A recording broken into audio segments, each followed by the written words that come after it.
we've all observed that if something doesn't fit what people believe, now you know about this, if something doesn't fit what people believe, they marshal up their reserved defenses and arguments, and sometimes very bitterly and very unyieldingly and unreceptively. It's called visiting relatives, right? Okay, how many have had this experience? You bring somebody up, no, not that experience, a new one. Hands eagerly shoot up into the air. I want to describe for you an example like this. You meet someone who has a firm belief about something, and you give that person contradictory data. You say, but there's this, and they say, oh, well, in that case, given that contradictory evidence and that, I now surrender my beliefs and I embrace yours. Now raise your hand if that's happened to you. Okay, your laughter is the answer to my question. I taught, years ago, I guess it was about in the 80s, I taught at Cornell University for a year as a visiting professor, and I was teaching a communications class of upperclassmen, juniors and seniors, and they, and somewhere about a third through the course, a couple of them complained and said, we're getting only one viewpoint in this class.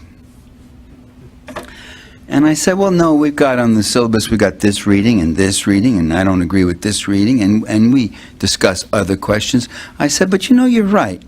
That really, the perspective in this course, the communication students, and it was a course on the media, the perspective is very critical of the existing media that you have here, and it's a very definite critique. You're right.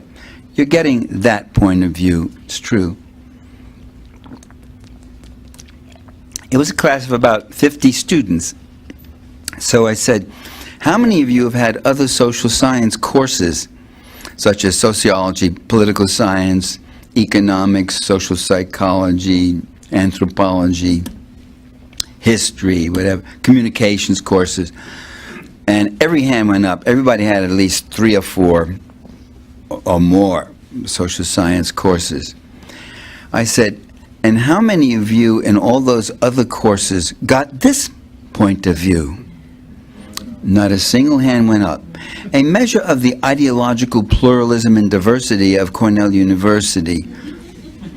And then I said, and how many of you in those other courses complained that you were getting only one point of view? In all those other courses that you took. Again, not a hand went up. I said, so you're not complaining that you're getting only one point of view. You're complaining that for the first time you're getting a second point of view, and you can't tolerate it.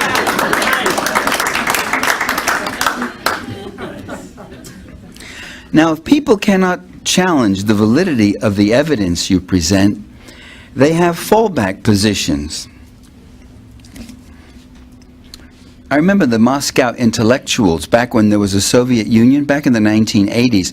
There was a very interesting article written, of all places, in the National Review, a conservative right-wing magazine, where the author described the Moscow intellectuals as loving Ronald Reagan, Marlboro cigarettes, and the Confederacy during the Civil War. And that, I thought, was a very accurate description, given the ones I met when I was there. They hated socialism. And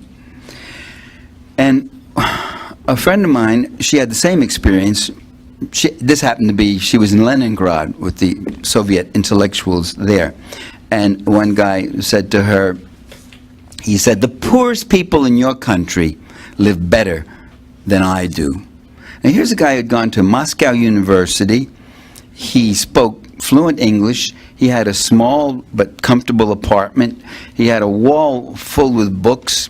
He'd never missed a meal in his life, but he was convinced that the poorest in your country, in America, and when I used to hear him talk, their eyes would begin to sparkle. America. And she said, well, that's not true. We have people in our country who sleep in doorways and pick through garbage cans and such. And And you know what they said to her? They said, "That's all right. You don't have to lie to us anymore." And she said, "No, really." And she cited some statistics and was talking about this. Said, "What's the fallback, the first fallback position? Where did you get those figures from?"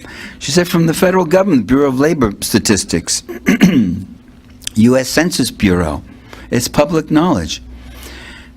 So their second fallback position, they say, "Oh, those are just the blacks. The blacks, they're lazy and stupid, and so, yeah, they're poor." Yeah.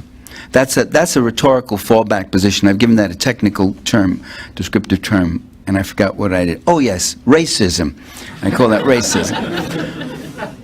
So it so happened that she had a copy of Mother Jones with her, and there was a special photo feature in that issue of the poor of Appalachia.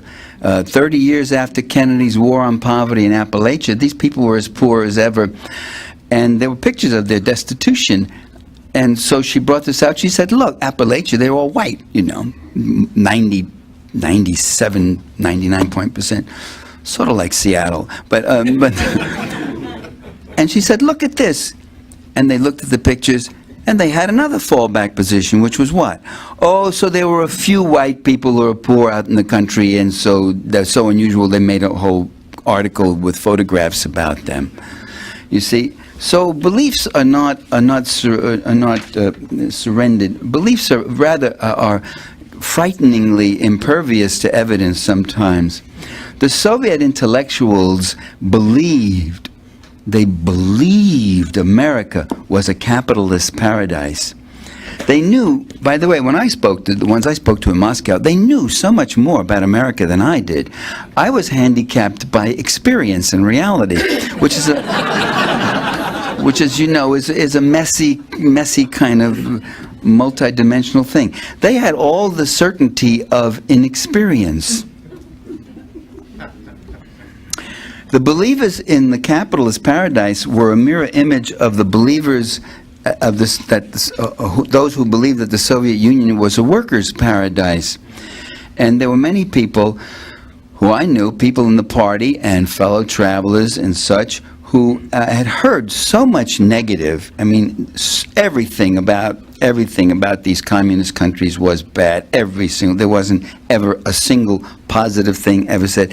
So their reaction was to reject every single criticism. The girlfriend I had right back then, too, in the 80s, she was a party member. And I remember I would raise questions, you see, not from a position of hostility, but from a position of, I'd like this system to work a lot better and be more viable. And said, look, there are real problems here. And we would end up in really banging heads together. It was just impossible to have a rational discussion and introduce things. I can think of another lady I know who, now that was in New York. Well, I lived in, it doesn't matter. This was another friend of mine, red diaper, a third generation Communist Party, and she says to me, now this was a woman in her late 40s, an experienced woman, and she says, there's no prostitution in the Soviet Union. I said, Esther, what are you talking about? Is this a country of 340 million people, wars, scarcities, all the imperfections of human beings, and self-serving exploitations and motives? Are you telling me in this whole country there's no prostitution? She says, there's no prostitution. A year later, I headed a delegation to the Soviet Union made up of economists and political scientists, and I remember our guide in Moscow, she said, again, she was a woman about late 40s, early 50s, she said, there is no prostitution in my country. You see, now we're trying to explore the nature of belief here. How do people have belief? And I said to her, I said, there may not be any prostitution in your country, but there sure is a hell of a lot of it in our hotel right here downstairs. And you know what she said without missing a beat? God damn it. No, she didn't say that. I just said it. That's okay. It's okay. Sit down. without missing a beat, she said, "Yes, well, I want you to know all those girls have full-time jobs during the day."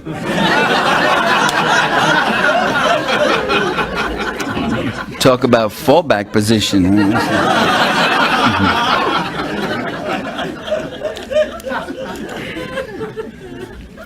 So people, if you're engaged in political discourse and political struggle, as I am all the time, in political communication, you realize that you're not doing politics.